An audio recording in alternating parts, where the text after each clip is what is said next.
Hello students, देखिएगा। अब हम वेट बाय वेट के रूप में जो विलेन की सांद्रता ज्ञात कर रहे थे उसका सेकंड स्टेप लेते हैं, यानी दूसरा पद है मोल अंश, यानी कि मोल फ्रैक्शन। क्या होता है मोल फ्रैक्शन?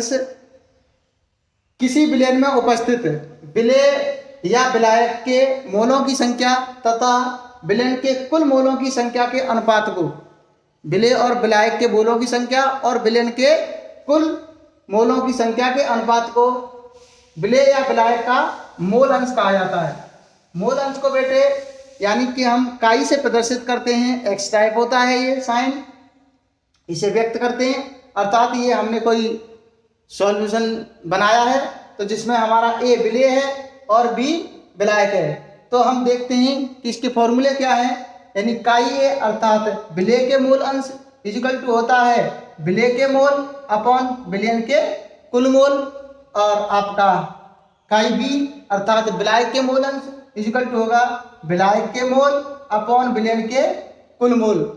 तो ये हमारे दोनों ही यानी दोनों ही सब्सटेंसों को लेकर के चलते हैं, जिसमें हम ये आपके द्रव्यमान के रूप में इनका भार दिया जाएगा। नोट पॉइंट में हमने लिखा है विलेय प्लस विलायक, जो हमारा विलेय पदार्थ है और जो हमारा विलायक है, इन दोनों के मोल अंश का योग हमेशा एक होता है। यदि आपको इसका परिणाम अर्थात इसका रिजल्ट क्लियर करना है आपको, तो हम इन दोनों के मोल अंशों को निकाल करके यदि उनका योग करें तो उन दोनों का योग हमेशा एक होता है।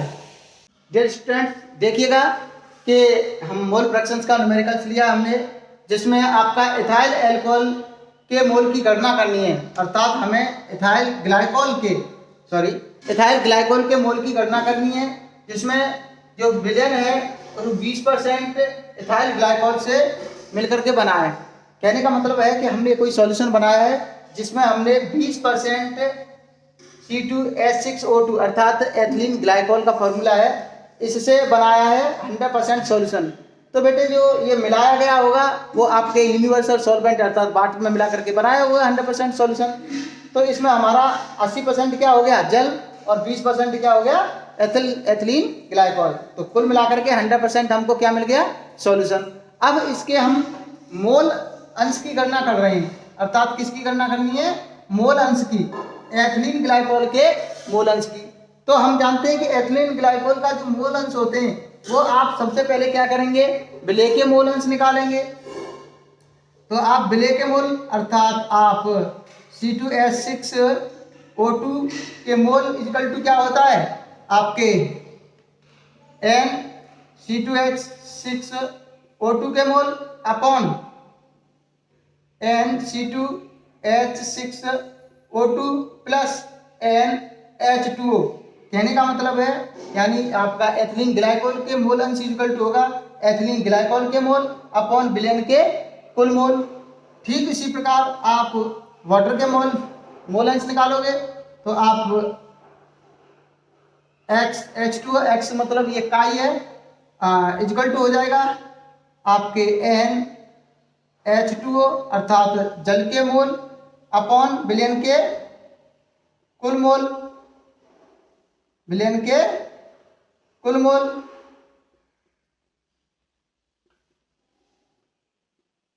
अब देखो बेटे यहाँ पर जो एथिलीन ग्लाइकोल है वो कितना है? 20% है। अर्थात जो आपका 100% जो सॉल्यूशन बना है इसका मतलब है 100 ग्राम सॉल्यूशन बना है। क्या बना है? 100 ग्राम, जिसमें आपका 20 ग्राम क्या है? 20 ग्राम एथिलीन ग्लाइकोल है और 80 ग्राम जल है। अब सबसे पहले हमें मोल अंश ज्ञात करने के लिए क्या करना होगा कि जो ग्राम है उस ग्राम को मोल में कन्वर्ट करना पड़ेगा। तो मोल में कन्वर्ट करेंगे तो हम जानते हैं कि मोल इक्वल टू क्या होता है? मोल इक्वल टू होता है वेट अपॉन मॉलिक्यूलर वेट अर्थात भार अपॉन अणु भार। तो हम सबसे पहले किसके निकालेंगे? एथिलीन ग्लाइकोल के। तो एथिलीन ग्लाइकोल का भार कितना दिया है?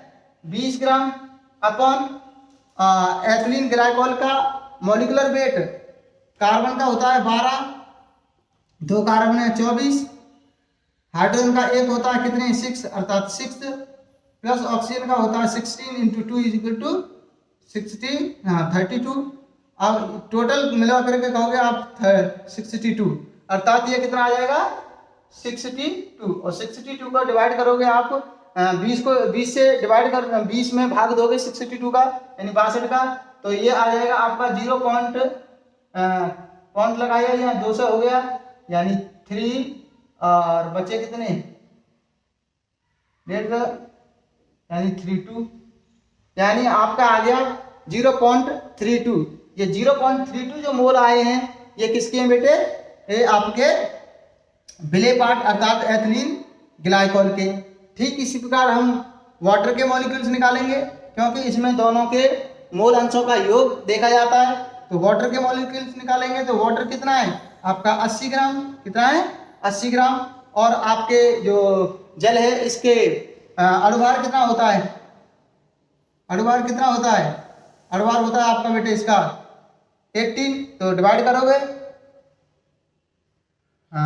4 टाइम चला गया 72 बचे 8 अर्थात 4 टाइम चला जाएगा।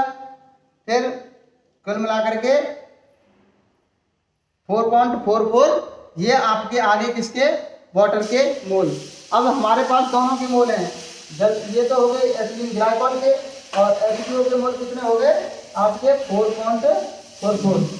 कुल मिला करके जब हम इसके मोल अंश की गणना करेंगे अर्थात मोल अंश में यहाँ पर ये जो फॉर्मूला है किसका है, मोल अंश का है, तो ये फॉर्मूला है मोल अंश का, तो यहाँ पर किसके मोल रख लें, यहाँ पर रख लेंगे हम आपके एथिलीन ग्लाइकोल के मोल कितने 0.32 और अपॉन विलेन के कुल मोल यानी दोनों का योग कर दो आप, आपके कितने ये 0.32 तो ये हो जाएगा 7.4 यानी 4.67।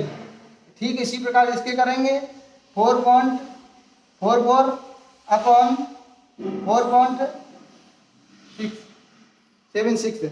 अब इन दोनों को कर लें, कैलकुलेट कर लें, क्या कर लें, कैलकुलेट कर लें। तो कैलकुलेट करेंगे तो क्या करेंगे यानी पॉइंट से पॉइंट हटा दो। अब ये आपका हो गया 476 ऊपर हो गया 32 जाएगा नहीं तो यहाँ पर लगाया 0 तब भी नहीं जा रहा है, फिर 0 ये 0। अब 32 में 476 का हम क्या देंगे भाग देंगे, 476 को 5 से मान के दें तो इसे 3 से मान लें, इसे 5 से मान लें तो कितना हो जाएगा ये आपका हो जाएगा 5 6 30 कितना हो जाएगा 5 6 30।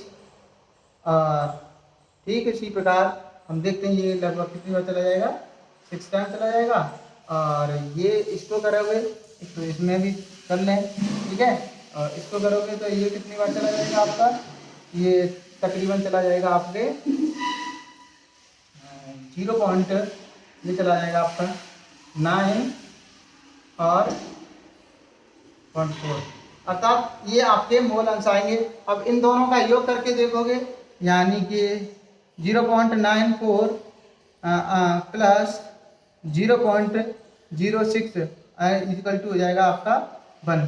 तो ये इसका मतलब ये आंसर है आपका टैली हो रहा है अर्थात ये सही है। तो मैं आशा करता हूँ आपकी समझ में आया होगा। सबसे पहले हम क्या करते हैं ग्राम को मोल में कन्वर्ट किया था, दोनों के आपने मोल अंश निकाले, दोनों के मूल अंशों का योग यदि एक आ रहा है तो सही आंसर। तो मैं आशा करता हूँ आपकी समझ में आया होगा। Thank you.